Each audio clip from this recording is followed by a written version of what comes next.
Hi viewers, welcome to our channel. ప్రస్తుతం మనతో పాటు ప్రముఖ political analyst and director and producer Tripuneni Chittibabu garu ఉన్నారు. ప్రజెంట్ రాజకీయ పరిస్థితులు అటు ఏపీలో అండ్ టీఎస్లో ఏ విధంగా ఉన్నాయన్న విషయాన్ని ఒకసారి ఆయనతో చర్చించే ప్రయత్నం అయితే చేద్దాం. సార్ నమస్కారం సార్. సార్ డిఎస్సి ఎగ్జామ్ని వాయిదా వేయాలని చెప్పేసి చాలామంది నిరుద్యోగులు మనం ధర్నా చేయడం చూస్తున్నాం సార్. అయితే ఇదంతా కూడా కేటీఆర్ గారు అండ్ హరీష్ రావు గారు ఎనుకుండి చేయిస్తున్నారని చెప్పేసి రేవంత్ రెడ్డి గారు కామెంట్ చేశారు. అండ్ ధర్నాలో వాళ్ళిద్దరూ కూర్చోవాలి, ఎవరో ఒకరు పోవాలి, అప్పుడు వాయిదా పడాలని చెప్పేసి ఇటువంటి కామెంట్స్ కూడా చేస్తారు సార్. దీనిపైన మీ ఒపీనియన్ ఏంటి సార్? అదే మా అల్పులకి అధికారం వస్తే అల్పులు సింహాసనం మీద కూర్చుంటే ఎంత అసహ్యంగా ఉంటుంది అనేది రేవంత్ రెడ్డి సాక్ష్యం. ఒక ధర్నా చేస్తున్నారు విద్యార్థులు, ఆ సమస్యల గురించి ఏం పరిష్కారం చేస్తారు, దానికి ఎట్లాంటి చేస్తారు, ఆ విషయాలు మాట్లాడకుండా కేటీఆర్ కూర్చోవాలి, హరీష్ రావు కూర్చోవాలి, వాళ్ళిద్దరిలో ఒకడు పోవాలి. ఏదైనా ఒక మనిషి ఒక స్థాయి, ఒక సీఎం స్థాయిలో వాడు మాట్లాడే మాటలేము. ఒక వీధి గల్లీ రౌడీను గల్లీ నాయకులాగా మాట్లాడతారు సీఎం. ఇప్పటికే ప్రజలు ఈ రేవంత్ రెడ్డి మా సీఎం చెప్పుకోవటానికి సిగ్గుపడుతున్నారు తెలంగాణ ప్రజలు. రేవంత్ రెడ్డి ఎందుకంటే అంత చిల్లరతనంగా అంత చీప్గా ఉంది తప్పితే అతని బిహేవియర్, అతని మాటలు, చేష్టలు. ఇప్పుడు దానికి తార్కాణం ఇది. అది పాటు వాళ్ళిద్దరు కూర్చోవాలి, వాళ్ళలో ఒకడు పోవాలి. అప్పుడు ఏమన్నా అసలు సెన్సు, కడుపుకు అన్నం తినే మాటలేనాయి. మనిషికి కడుపుకు అన్నం తినేవాడు ఎవడో అలాంటి మాట్లాడు. నువ్వు ఒక ముఖ్యమంత్రిగా ఉండి ఆ హోదాలో ఉన్నప్పుడు ఒక స్టూడెంట్స్ ధర్నా చేస్తున్నారు, దానికి పరిష్కారం చెప్పాలి, వాళ్ళని సముదాయించాలి. మీరు చేయొద్దు, ఇదిగో ఈ కార్యక్రమం చేస్తాం, మీరు ఆగండి అని చెప్పాలి. అది వదిలేసి వీళ్ళు సావాలి, సస్తే వాయిదా వేయాలి. ఏమన్నా సెన్స్ ఉన్న మాటలేనా? రోడ్డు మీద గల్లీ లీడర్ కూడా అలా మాట్లాడు. ఈ సీఎం దరిద్రం మన కర్మ కాకపోతే ఇలాంటి వాళ్ళు సీఎం అయ్యి కూర్చుని పదవుల్లో ఆ పదవికి కళంకం తేడా తప్పితే ఎందుకు పనికిరాని దౌర్భాగ్యం మాటలు, వీధి రౌడీ గల్లీ రౌడీ మాటలు తప్పితే హోదా. అందుకని తెలంగాణ ప్రజలు ముక్కు మీద వేలేసుకుంటున్నారు. ఎంత దరిద్రం చేసాం మనం, ఎంత తప్పు చేసాం మనం. ఈ సింహాన్ని పక్కన కూర్చోబెట్టి ఇలాంటి సన్నాసులు సీఎంలు చేసి కూర్చోబెట్టుకున్నాం. మన సీఎం చెప్పుకుంటానికి కూడా గతంలో కేసీఆర్ గారు సీఎంగా ఉన్నప్పుడు సీఎం అని చేసి మా సీఎం కేసీఆర్ అంటే ఆ గౌరవం ఉండేది.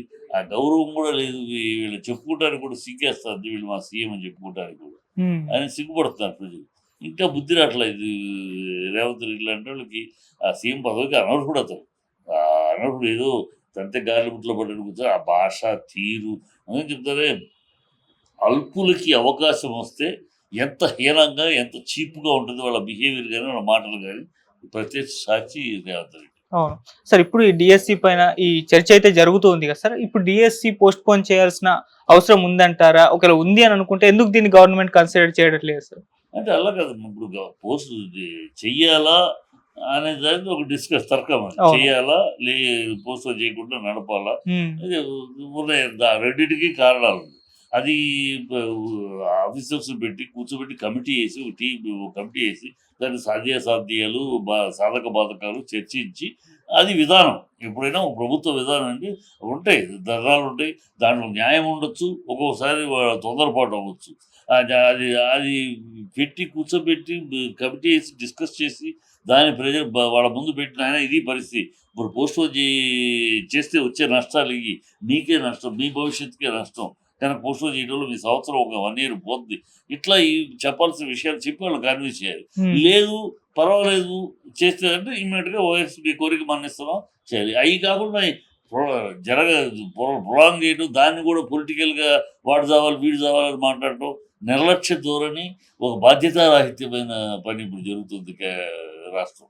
Okay sir. ఆయన కోచింగ్ సెంటర్ల పైన కూడా కామెంట్ చేస్తారు. కోచింగ్ సెంటర్లు కూడా పోస్ట్ పోన్ చేయండి అని చెప్తున్నారు. అంటే 3-4 నెలలు పోస్ట్ పోన్ చేస్తే ఆ 3-4 నెలల్లో 100 కోట్లు సంపాదించుకుంటారు. వీటన్నిటి వెనుక కూడా అంటే కేటీఆర్ గారు, హరీష్ రావు గారు వీళ్ళని రెచ్చగొట్టే ప్రయత్నం చేస్తున్నారు. ఇటువంటి కామెంట్స్ కూడా చేశారు. పొలిటికల్ కామెంట్ చేయడం వల్ల అతని అలక్ష్యం ఎంత, అతని బాధ్యత సీఎంగా అతని బాధ్యత నిర్వర్తిస్తున్నాడా, ఒక అలక్ష్యంగా ఒక వ్యక్తిగా మాట్లాడుతున్నాడా కనపడుతుంది. అది ఒక అలక్ష్యం. ఇలాంటి సమస్య స్టూడెంట్స్ చేస్తా ఉంటే దాన్ని ఏదో వాళ్ళు కోట్లు సంపాదించడానికి చేస్తున్నారు కుటీర్లు. వీళ్ళు వెనకాల నుండి తోస్తున్నారు. వెనకాల నుండి చూస్తే నువ్వు అధికారంలో ఉన్నావు కదయ్యా. వెనకాల నుండి అధికారంలో ఉంటే వెనకాల నుంచి చూస్తే ముందు నువ్వు జై. నువ్వు ఈ ఎదవాగుళ్ళు ఎందుకు, ఈ సన్నాసి వాగుళ్ళు, ఈ సన్నాయి నొక్కుళ్ళు ఎందుకు? ఎదురుగుండా మాట్లాడు. నువ్వు ముఖ్యమంత్రివి, హోదాలో ఉన్నావు, అధికారం నీ చేతిలో, ప్రభుత్వం నీ చేతిలో ఉంది, ఏ వా ఆఫీసర్స్ నీ చేతిలో ఉన్నారు. దాని సాధక బాధకాలు చెప్పు. పోస్ట్‌పోన్ చేయటం వల్ల ఎంత నష్టం జరుగుద్ది? మీకు ఒక 1 ఇయర్ ఇలా పోద్ది. మీ ఇది జీవితంలో 1 ఇయర్ పోద్ది. కెరియర్‌లో 1 ఇయర్ పోద్ది. ఇయన్నీ చెప్పు. హ్మ్. ఇందువల్ల పోస్ట్‌పోన్ చేయటం వల్ల మంచిది కాదు. ఈ యాజ్ ఇట్ ఈజ్ జరగటం వల్ల మీకే మంచిది. ఎక్స్‌ప్లెయిన్ చెయ్యి. అంతేగాని వాడెవడో ట్యుటోరియలోడు సంపాదించుకుంటాడు. వీడెవడు చేస్తే వీడు సస్తే బెటరు. ఈ అంటే ఒక ఆ హోదాకి తగ్గని మాటలు. సీఎం హోదాకి సరిపోని మాటలు. సీఎం హోదా ఏ సమస్యలొస్తే ఇలాగ మాట్లాడతారు. ఎక్కడ విన్నాను నేను. ఎక్కడ ఏ రాష్ట్రంలోనూ, ఏ సీఎంలోనూ, ఈవెన్ లాలూ ప్రసాద్ సీఎంగా ఉన్నప్పుడు కూడా దాని బీహార్‌ని ఆటవిక రాజ్యం అప్పుడు కూడా లాలూ ప్రసాద్ కూడా ఇలాంటి మాటలు అక్కడ లాలూ ప్రసాద్ పీరియడ్‌లో కూడా కాపీ జరిగినప్పుడు కూడా అతను ఇలాంటి మాటలు మాట్లాడలే. హ్మ్. ఒక బాధ్యతతోటి మాట్లాడాడు. ఇది ఎక్కడ దొరికిన సీఎం అండి. అసలు ఒక బాధ్యత లేదు. ఒక లూజ్ టాకు, లూజ్ టంగు, ఆ చిల్లర నాలిక. ఏం మాట్లాడతాడు? ఎందుకు మాట్లాడతారు? ఒక సీఎంగా మాట్లాడుతున్నామే, మన బాధ్యతలో మాట్లాడడం లేదు. ఏం సమస్య వచ్చినప్పుడు సమస్యకి పరిష్కార మార్గాలు ఇమ్మీడియేట్‌గా కూర్చొని ఆఫీసర్‌లు కూర్చోబెట్టి చర్చించి వాళ్ళకి ఎక్స్‌ప్లెయిన్ చేసి చేయటం చేయాలి. అవును. అది అది వదిలేసి ఏం మాటలు ఈ రాజకీయ మాటలు, రాజకీయ కూడా వాళ్ళ వెనకాల నుంచి చూస్తున్నారు, వీళ్ళ ముందు నుంచి చూస్తున్నారు, వీళ్ళ పక్క నుంచి చూస్తున్నారు. ఇయ్యా నువ్వు చూస్తే ప్రభుత్వంలో ఉన్నావు నువ్వు. నువ్వు ఎటు నుంచి చూస్తావో నువ్వు చెయ్యి. ఆ సమస్యను పరిష్కారం చెయ్యి. అది కదా నీ బాధ్యత. అంటే సార్ ఇప్పుడు కేటీఆర్ గారు, హరీష్ రావు గారు ఈ ఇష్యూ వెనుక లేరంటారా? వాళ్ళు ఈ ఇష్యూని ఏ విధంగా ఎందుకుంటారు? చూస్తున్నారు? అంటే సపోర్ట్ చేస్తున్నారా లేదా విద్యార్థులకు? వాళ్ళు ఎందుకుంటారమ్మా? ఏం పని స్టూడెంట్స్‌ని స్టూడెంట్స్‌ని ఎగదోస్తే స్టూడెంట్స్ మొత్తం కేటీఆర్ ఎగదోస్తే చేస్తే అసలు మొన్న ఎన్నికల్లో ఓటమి ఎందుకొస్తది? మీరెలా గెలుస్తారు స్టూడెంట్స్ మొత్తం మా పక్కన ఉంటే? బీఆర్ఎస్ పక్కన స్టూడెంట్స్ ఉంటే కేటీఆర్ చెప్పగానే స్టూడెంట్స్ ఏకపడిపోయి ధర్నాలు చేస్తా ఉంటే అంత బలం ఉంటే ఎందుకు పోయేది? అంటే వాళ్ళ స్టాండ్ ఎటువైపు అని విద్యార్థుల వైపు నిలుస్తున్నారా? లేకుంటే వాళ్ళ స్టాండ్ అయినా విద్యార్థుల వైపు హ్మ్. పరిష్కరించండి. మా స్టాండ్ అయినా విద్యార్థులు సమస్య ఉంది. ఓకే. వాళ్ళ కారణం ఏంటి? వాళ్ళకున్న సమస్యలేంటి? ఎందుకు నీ పోస్ట్‌పోన్ అడుగుతున్నారు? ఆ సమస్యలు వాళ్ళ కారణాలు వాళ్ళకున్నాయి విద్యార్థులు. ఆ హ్మ్. కారణాలు వినండి. విని దానికి పర్యవసానం కాదనని మీ కారణాలు కరెక్ట్ కాదు. ఇగో లేదు మీ కారణాలు కరెక్ట్ దానికి ఇలాంటి మార్పులు చేస్తాము అని ఇది చెప్పాలి కదమ్మా! అవును. విద్యార్థులు ధర్నా చేస్తారంటే వాళ్ళని వదిలేసి వాళ్ళు డబ్బుల కోసం చేస్తున్నారు. వాళ్ళు ట్యుటోరియల్స్ వాళ్ళ కోసం చేస్తున్నారు. వీళ్ళు ఎగదోస్తున్నారు. ఈ మాటలేంటని. హ్మ్. మేమనేదేంటంటే సమస్య వచ్చి వాళ్ళు కరెక్టో కాదో, ఓకే. విద్యార్థులు కరెక్టో తప్పో ప్రభుత్వ బాధ్యత ఏంటి? ప్రభుత్వ బాధ్యత ఏంటి? ప్రభుత్వ బాధ్యత విద్యార్థులు ధర్నా చేస్తున్నప్పుడు ఆ నాయకులను పిలిచి, ఆ ముఖ్యులను పిలిచి ఏమిటి? ఎందుకు ధర్నా చేస్తున్నారు? మీ సమస్య ఇది. ఇదిగో దీనికి పరిష్కారం ఇది. ఈ సమస్య ప్రకారం అయితే మీరు ఇలా నష్టపోతారు. మీకు మంచిది కాదు. కనుక ప్రభుత్వం ఈ పని తీసుకోలేదు. ప్రభుత్వం ఇలాంటి నిర్ణయం తీసుకోలేదు. ఇలాంటి నిర్ణయం తీసుకుంటే అనేక ఆఫ్టర్ ఎఫెక్ట్స్ ఇలా ఉంటాయి. హ్మ్. పర్యవసానాలు ఇలా ఉంటాయి. కనుక తీసుకోలేము. కనుక మీరు అని కన్విన్స్ చేసి మాట్లాడటం.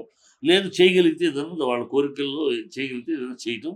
ఇదిగో ఈ 2 మీరు అడిగినట్టు ఈ 4 ఈ 2 విషయాలు చేయగలం. హ్మ్. ఈ 2 విషయాలు ప్రభుత్వం చేయలేదు చెప్పడం చెయ్యాలి. అది విధానం. ఓకే. అది చేయమని అడుగుతున్నాను.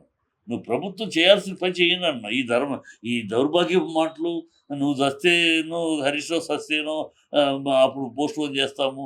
ఈ దరిద్రపు కూతలెందుకు? ఈ ఓకే. చిల్లర కూతలెందుకు? బాధ్యతారాహిత్యమైన ఒక సీఎంగా ఉండి మాట్లాడేసిన కూతలాయి. రేవంత్ రెడ్డి